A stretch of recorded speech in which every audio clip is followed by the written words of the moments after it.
Okay. Hi. So, I may have filmed this a few more times.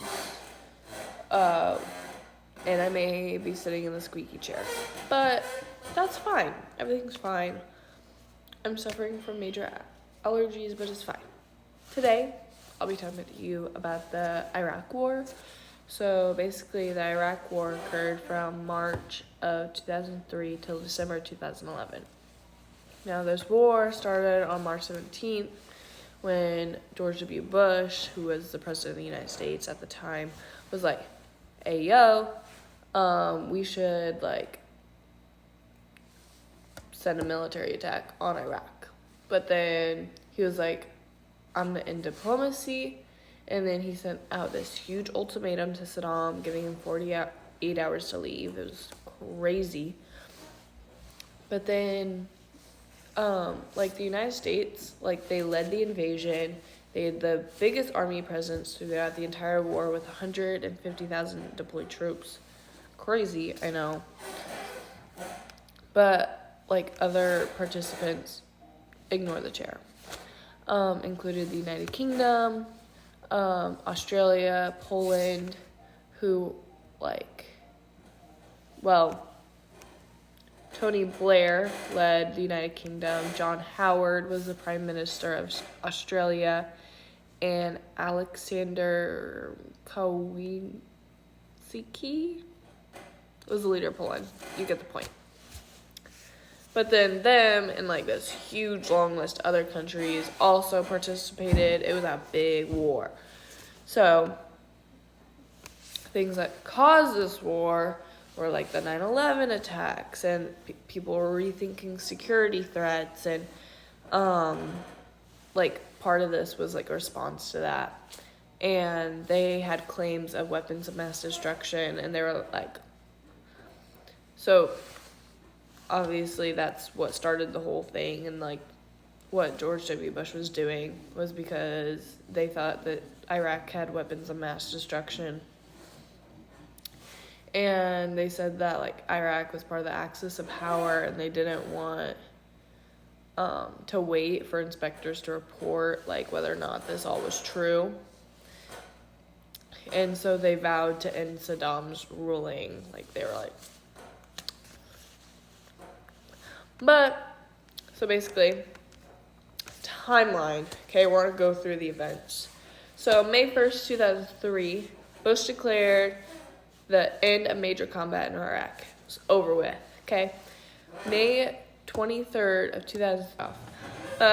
Carrying on, May 23rd, 2003, the Iraqi army was disbanded, which sent thousands of soldiers into the streets, just helpless. It was really bad.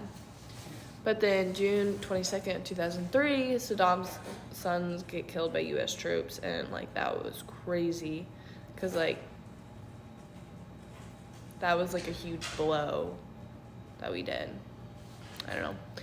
But then a few months later, December 14th of 2003, Saddam got captured. We didn't kill him. I don't know why, but it was a huge turning point in the war, because that's what we were after. It was him. But then we found out next month that the WMD search was aborted, because we find out that those weapons and rumors and all that were not true. But then this Abu Ghraib, it shown that they were abusing their prisoners and stuff like that, and it was made public, and that was really big. It caused a lot of rumors and propaganda and all that, and it was yikes. But then September 8th, 2004, battle for this. I'm not gonna butcher that. I wrote down how to say it. I'm not gonna try.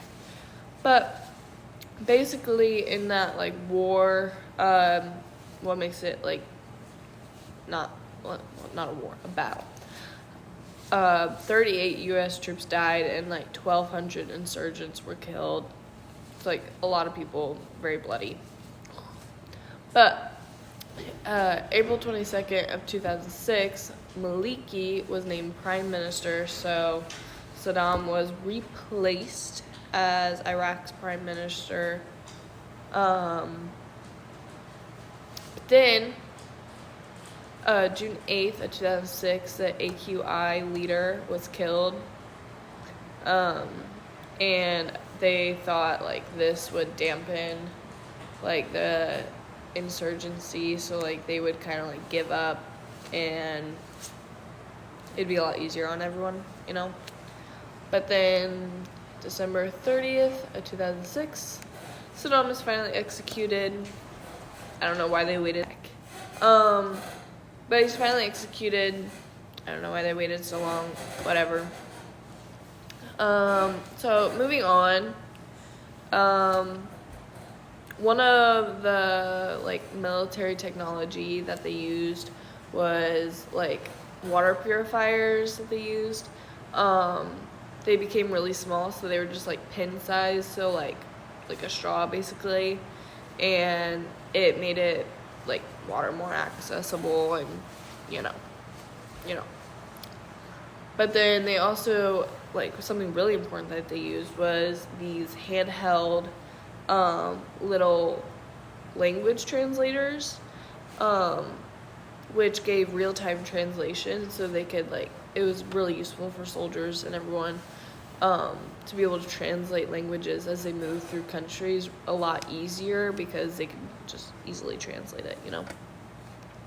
But, you know, I did it like this because it's more personal. I don't know, I'm more comfortable like this. I send videos like this all the time.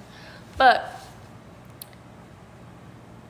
I did film a fancy part, but my dad filmed a fancy part, and I'm going to show you that now because I think you're going to love him. And my dog, Pinky, you're going to love her, even though she barks a lot.